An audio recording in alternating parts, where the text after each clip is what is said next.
Hey everyone, welcome to episode 194, Feeling Your Feelings. Meet our mom, Kelly Hutchison. She is a life coach.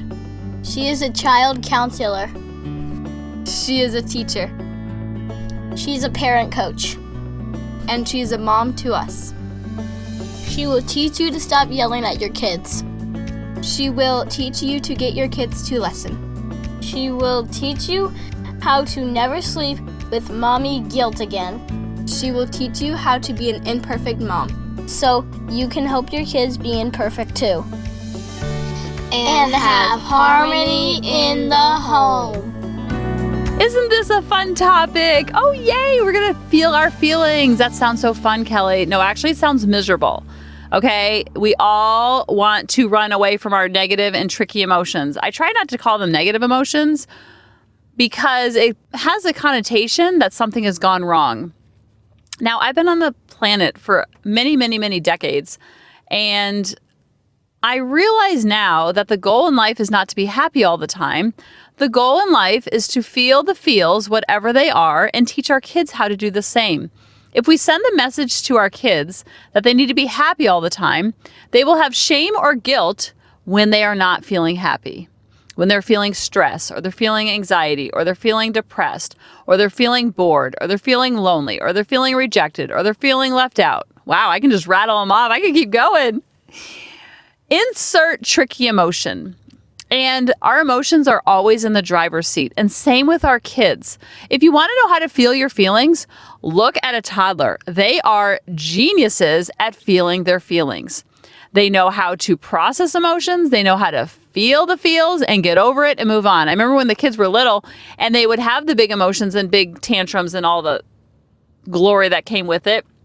And I didn't know how to help them or teach them. And I was emotionally illiterate and I was unconscious. And I was like, what is all these emotions? And they would be yelling and they'd be screaming and they'd be mean to me and they'd say awful things and they'd hit me or they'd spit or they'd kick or they'd punch a wall. And then literally, and I'm like, what just happened? And then they're like, hey, mommy, can I have an orange? And I was like, whoa, whoa, whoa, whoa. What just happened there, girl? What happened there, boy?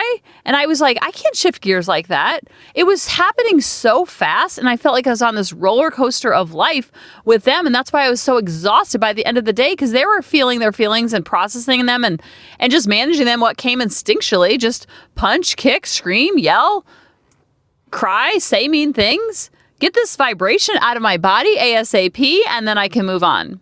Now, we were all once that toddler, so we all know what it feels like to have big emotions. The problem we get into as parents is we don't think our kids should have big feelings or big emotions. The younger they are, the bigger they come out because they don't have any skill set. They don't know what to do. They feel it, they cry. They feel it, they get angry. Like a small baby, as soon as they have a little hunger pang, they start screaming. All of a sudden, the baby goes from like calm and chill at the restaurant to flipping out. It could be the diaper, it could be gas, it could be teething. And you're like, whoa, they just went from 0 to 100. As they get older, there's kind of like a slower buildup, so to speak, but it still happens. There's not a day that goes by that I am happy all the time, all day long. And there's not a day that goes by that my kids are happy all the time or David's happy all the time. And the more you let go of wanting to be happy all the time, the easier life gets because you accept the as is of all the feels, including yourself and with your kids. And when you take the pressure off of yourself to be happy all the time, you take the pressure off of your kids to be happy all the time. I struggled this for 5 years. Emotions are always in the driver's seat of all things that we do or don't do. When we look at the model, the feelings always come from our thoughts. They're not coming from the circumstance. They're coming from our thoughts about the circumstance. Now, where the model gets hosed up is that people think they can use the model to feel happy all the time. I just need to think happy thoughts and then I'll feel happy emotions. That is not real life. That is not the day-to-day. The best way to know about emotions is that nothing has gone wrong. You don't have to fix it, change it, mold it, make it go away. And I'm going to teach you how to feel your feelings. And sometimes This could be an episode you have to listen to 42 times. I have to listen to this episode 42 times. This is not a place where you're going to be getting to mastery. This is the place, that's why people love the B- work and they love the 50-50 work, because it takes the pressure off of being happy all the time, or being joyful, or being in gratitude. And then we layer on, when we're not happy, that we layer on shame and guilt that something has gone wrong. So when we know that the emotions are in the driver's seat, the emotions are necessary. We can't run from them. They are a way to give us info if the environment that we are in is safe or unsafe. If I'm going for a run and it's 5 o'clock in the morning and it's dark, I want my ego to be roaring and let me know if things are safe or unsafe. I want emotions to go through my body. If it's 10 o'clock in the morning and I'm running in our neighborhood, the ego can calm down a little bit. So if there's a big, hairy, scary bear, I want the ego to be activated and to protect me. What happens is sometimes the alarm bells go off. It's kind of like if you're driving your car and the check engine light comes on. And you're like, what just happened? I just got my oil change. What's going on? Sometimes it can be, and you bring your car in, they're like, oh, nothing's wrong. There was just something tripped it under the hood, but nothing's wrong with your car. So sometimes the light can come on and it doesn't mean anything. And a lot of times the light can come on and something is wrong. And we want to get underneath that and feel the feels instead of pushing them away, running from them. Now, what gets us into trouble is that a lot of us were not taught this when we were younger. We were sent messages of, if you are sad or mad, you must go to your room. You must leave. Get over it. You're a boy. Stop crying. Don't talk to me that way. You're making me feel blank. It could be from your caregivers. It could be from culture. It could be from your coaches. It could be from your teachers. It could be from the birth order that you were in your family. It could be from your step-parents. It could be from your greedy grandparents. A lot of times your caregivers didn't know what to do with your big feelings or their big feelings. They were never taught this work. And so they just pushed you to the side. They said, leave me alone if you're going to feel those feelings. I can't handle that. No, thank you.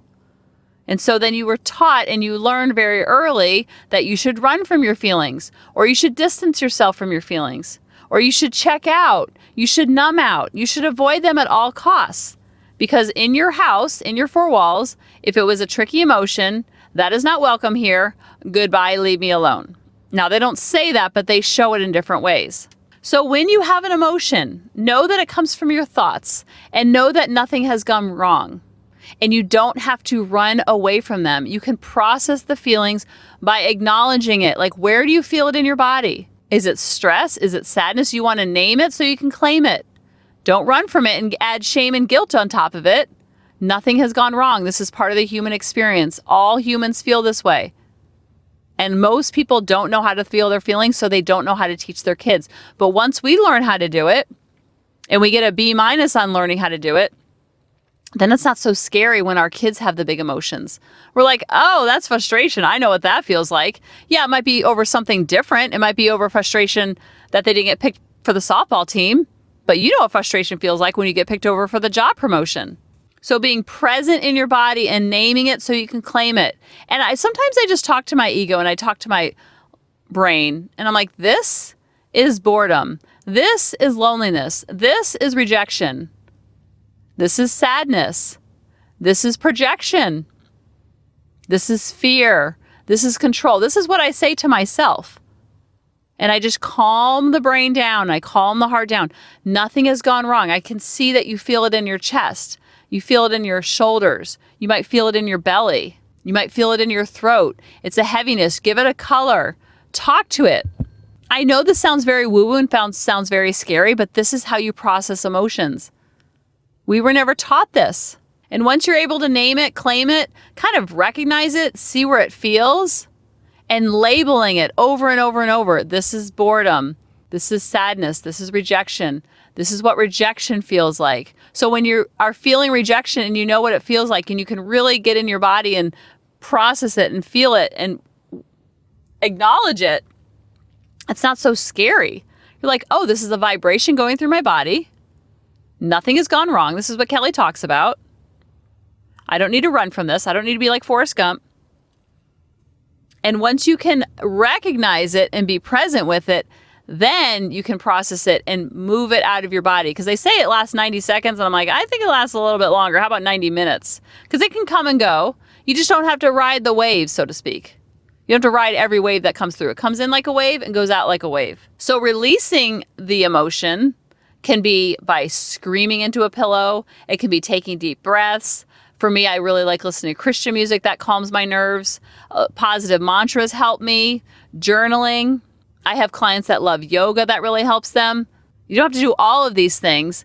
You know yourself best. I was doing a podcast with Joelle, and she said, I tell parents to trust their gut over Google. And I was like, oh, I love that. Not only is it alliteration, but it's so catchy and it's such a good memory that we have the intuition within ourselves already. We don't have to look externally. And that's why we cry. Crying is a release of emotion.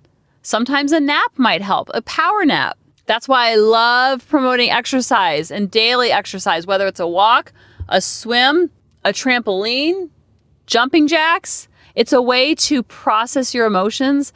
And my girlfriend Chelsea says, it's like going for a run is like having a kinked up necklace.